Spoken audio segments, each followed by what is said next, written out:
तो माना जाता है कि भारत के संविधान में ऐसा कुछ है नहीं कि विदेशी नागरिक प्राइम मिनिस्टर ना बन सके, तो फिर इतना ये विवाद क्यों सोनिया गांधी को लेकर? देखिए, हम सोनिया गांधी का विरोध नहीं करते हैं और न ही हम सोनिया गांधी के पर कोई आरोप करते हैं। वो भारत के एक परिवार की बहू है, उनका स्वागत है। भारत के 2 बेटों की वो मां है, उनका स्वागत है। भारत के एक पूर्व प्रधानमंत्री की विधवा है, उनका सम्मान है। सोनिया जी के प्रति हमारे मन में कोई द्वेषभाव नहीं है, इसलिए चर्चा सोनिया जी के संदर्भ में करना मैं उचित नहीं मानता हूं। लेकिन इस देश ने यह जरूर तय करना है, हिंदुस्तान ने आज, क्या भारत जैसे देश ने उसका राष्ट्रपति, उपराष्ट्रपति, प्रधानमंत्री, सेना का मुखिया, जुडिशरी का मुखिया, ये जो प्रमुख पद है, क्या इन प्रमुख पदों पर कोई विदेशी मूल का व्यक्ति होना चाहिए या नहीं होना चाहिए? और मुझे लगता है कि देश में आज समय आ गया है। जब संविधान निर्माताओं ने संविधान बनाया तब उन्होंने सोचा ही नहीं होगा कि जो कांग्रेस महात्मा गांधी विदेशी चले जाओ के नारे लगा करके काम कर रही थी, वही कांग्रेस विदेशी को लाओ का काम मंत्र पढ़ेगी, ये होगा, वो मानते ही नहीं थे, इसलिए उन्होंने सोचा नहीं था। लेकिन अब कांग्रेस इसी हालत में तुली है कि 100 करोड़ देश के पास कोई नेता नहीं है। और ये देश के स्वाभिमान का सवाल है, ये राजनीति का सवाल नहीं है कि क्या मेरे आजाद देश जो अंग्रेजों को यहां सर रहा है, गोरी चमड़ी के लोगों को हटाया, उस देश का अपना कोई प्रधानमंत्री नहीं हो सकता है क्या? इसलिए देश के स्वाभिमान की लड़ाई है ये। उसको राजनीति या सोनिया एक व्यक्ति के साथ जोड़ना उचित नहीं होगा। दूसरी बात है, संविधान के अंदर यह भी लिखा हुआ है कोई भी व्यक्ति किसी से शादी कर सकता है, ये हमारे संविधान में लिखा है। लेकिन आपको जानकर के आश्चर्य होगा कि हिंदुस्तान की सेना का जवान या सेना का कोई भी अफसर या हमारे डिप्लोमेट्स के नाते एक्सटर्नल अफेयर्स मिनिस्टर में काम करने वाले कोई भी सरकारी मुलाजिम, अगर वे किसी विदेशी मूल की व्यक्ति से शादी करते हैं तो उनको पहले परमिशन लेनी पड़ती है। इतना ही नहीं, परमिशन अगर मिलती है उनको तो बाद में ये देखा जाता है कि वो किसी संवेदनशील पोर्टफोलियो को न संभाले, उनको ऐसी जगह पर रखा जाता है ताकि देश की सुरक्षा के सवालों को लेकर के उनका कोई संबंध न आ जाए। अब ये देश के जवान की देशभक्ति पे कोई आशंका नहीं है, लेकिन देश हित में सब सोचना पड़ता है।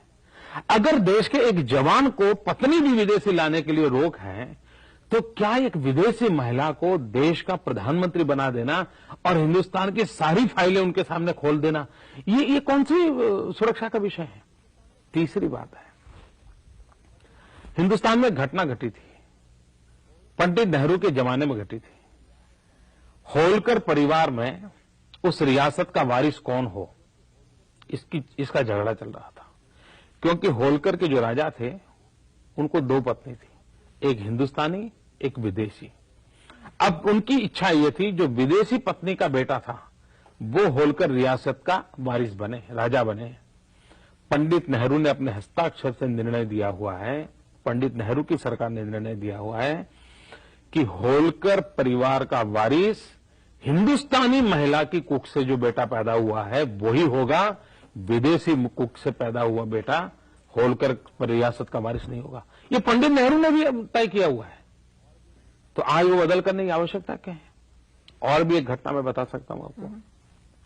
हिंदुस्तान में सोनाली नाम की बंगाल की एक बहुत मशहूर कलाकार थी, सिने एक्ट्रेस थी, 1950 के कालखंड में। तब मैं तो पैदा भी नहीं हुआ था, लेकिन मैंने उनके विषय में सुना हुआ है।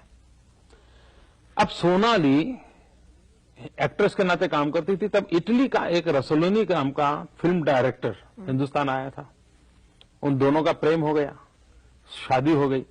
सोनाली उसके साथ इटली में रहने लगी। शादी होने के कारण वो वहां की नागरिक बन गई, और उसको सोनिया जी की तरह नागरिक बनने में 15 साल नहीं लगे थे, वो तो जाते ही नागरिक बन गई थी। अब 20 साल के बाद उसको चुनाव लड़ने का मन कर गया, तो इटली के अंदर किसी शहर के एक म्युनिसिपैलिटी का चुनाव था। ये सोनाली उस म्युनिसिपैलिटी के चुनाव में उम्मीदवार बनी। आपको जानकर यह आश्चर्य होगा कि उसका नॉमिनेशन कैंसिल किया गया। इस बात पे कैंसिल किया गया कि वो इटली की नागरिक तो हैं, लेकिन इटालियन नहीं है, वो मूल इटली की नहीं है, वो हिंदुस्तान की है, इसलिए वो वहां की म्युनिसिपैलिटी का चुनाव नहीं लड़ सकती। तो सोनाली के लिए तो इटली के अंदर ये दरवाजे बंद, और हिंदुस्तान में आप किसी को प्रधानमंत्री बनाने पर तुले हुए हो। तो जवाब कांग्रेस को देना पड़ेगा।